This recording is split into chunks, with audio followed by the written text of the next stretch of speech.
Raccoo Venture is a 3D platformer puzzle game inspired by 90s console classics like Banjo and Kazooie and Mario. It is being developed by a single person, Diego Haas, and was even featured on the Game Jolt main page while still in early alpha. The game is set to cost around $10, give or take, and contain around 5 to 6 hours of gameplay. When I first jumped into the game, I wasn't expecting to be blown away, but sometimes even a development team of one can create surprisingly amazing work. I was immediately met with smooth-as-butter controls, a well-fleshed-out story, and interesting game mechanics, including some top-tier water physics. Yes, I did jump off a waterfall and managed to jump back up it. The collision boxes in-game are also flawless, and mixed with the controls and a good eye, you can manage some awesome combos and platforming skills. There are a few neat gimmicks in the game, like the costuming mechanic, which sometimes open up secret passageways. Additionally, the first boss I faced surprised me when not only did I fail to actually hit him with my first attack, but, well, you'll just have to see for yourself. Trust me, it's fun. In some of the clips I've shown from the dev's Instagram, where he posts development teasers, you can see he's working on adding a character swapping system to solve some of the puzzles. All in all, I had a lot of fun in what was available in the alpha, and I can't wait to play more and see what lies in store. I expect this is one title that's going to live a long life in the speedrunning community as well. Wishlisted on Steam now.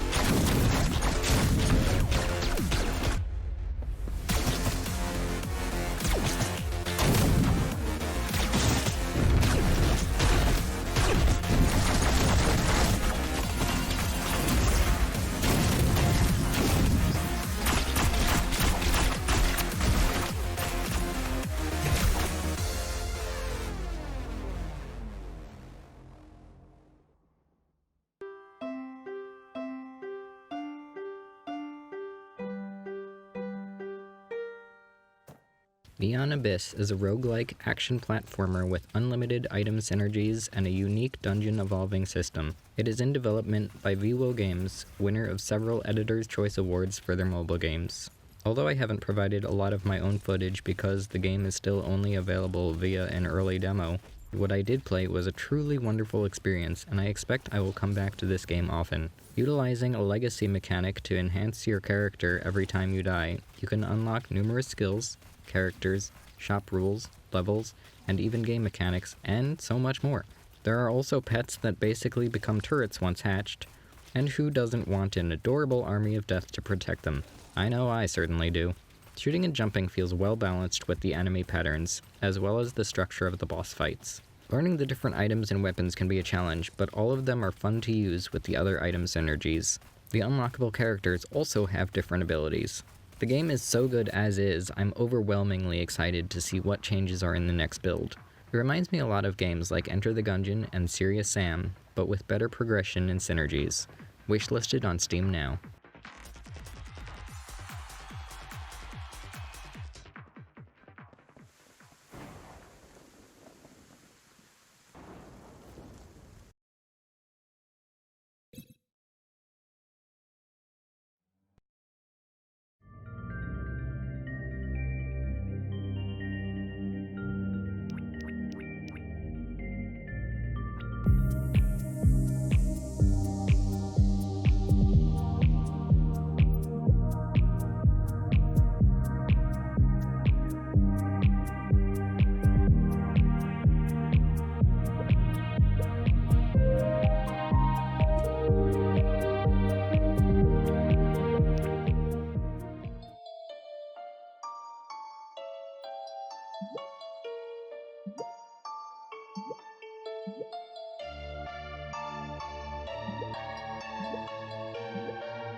Neon Beats is a game that was developed by students in college as a class project in game design, and was almost destined to be left at that. But an overwhelmingly positive 93% review on Steam, official registration on speedrun.com, and fan demand for expansion promoted the developers to continue working on it to make it a full game. So, technically speaking, it wasn't in development, but now it is again.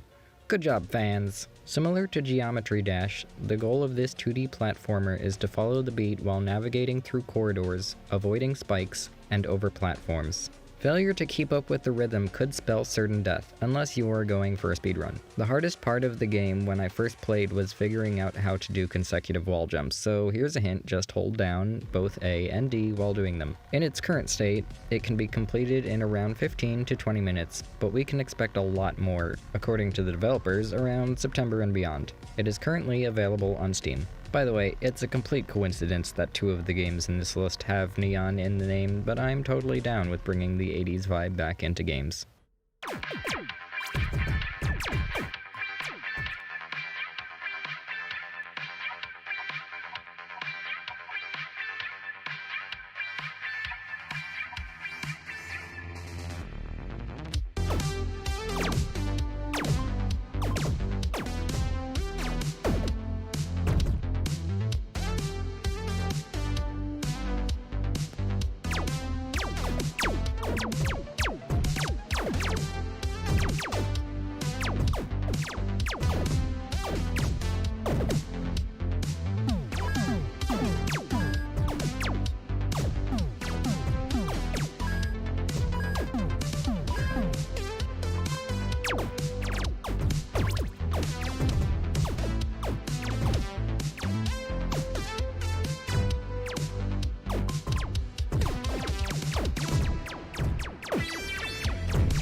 V, Ghosts in the Deep, is a new and interesting take on the vertical scrolling shmup genre.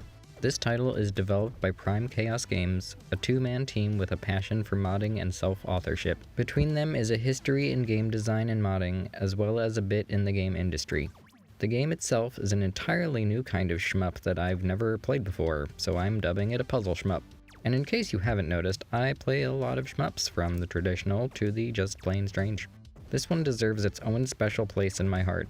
In it, you control a ship trying to navigate from point A to point B, and sometimes C, D, E, and so on, while dodging bullets and obstacles. The major difference here is the skill that starts a timer on enemies which makes them blow up, sometimes chaining to other enemies, or bombs, or what have you. This skill also acts as a pushback against certain enemies. For my time playing, I tried my best to avoid using the ship's guns, but you also have these at your disposal. Across multiple difficulties, including a ridiculously hard mode that introduces a new and very frustrating enemy that stalks you between screens, the ability to speed up the stage itself, and numerous puzzles, I'm sure I'll be playing this game a ton in the future. I think speedrunners would love this too. Check out their website to play the demo.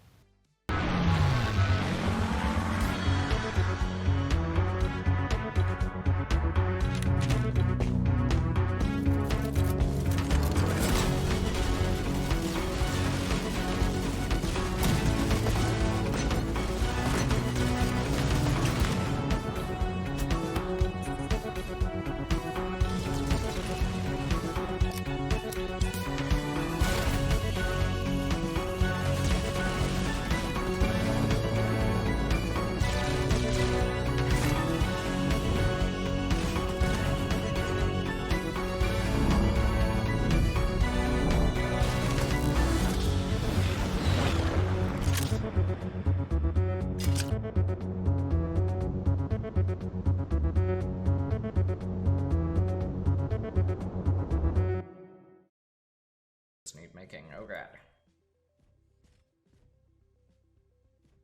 Oh god, oh god, oh god, oh god, oh god, no, god damn it, god.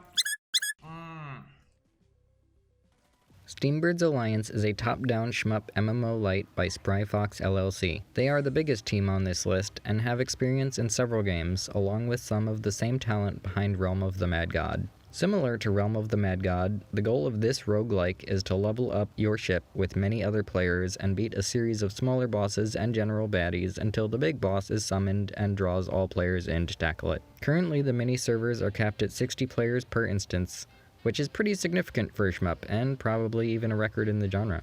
It's also possible that higher numbers could be seen in the future. The story is pretty interesting, and if you jump in their Discord, there's a whole channel dedicated to theorizing about the lore. The gist of it is that you are part of the bird army and are fighting the cat army who has recruited other animal factions. My personal headcanon is that the birds are actually the villains, but that's a whole video for another day. There's multiple planes to be earned, each with their own strengths and weaknesses, and abilities such as tanking and healing. This game also utilizes a legacy system where you benefit from dying so you can advance your skill trees. The multiplayer experience is fantastic, as there are no explicit parties or factions and you can just jump in, teleport to any player, and fight alongside them. Or be like me and be a dedicated healer for the leveling players. When you're done playing this game for the first time, you'll definitely be saying, or perhaps screaming, Meowza. Currently available in beta on Steam, the link for the beta test is separate from the main entry, so head on over to their Discord. Nice.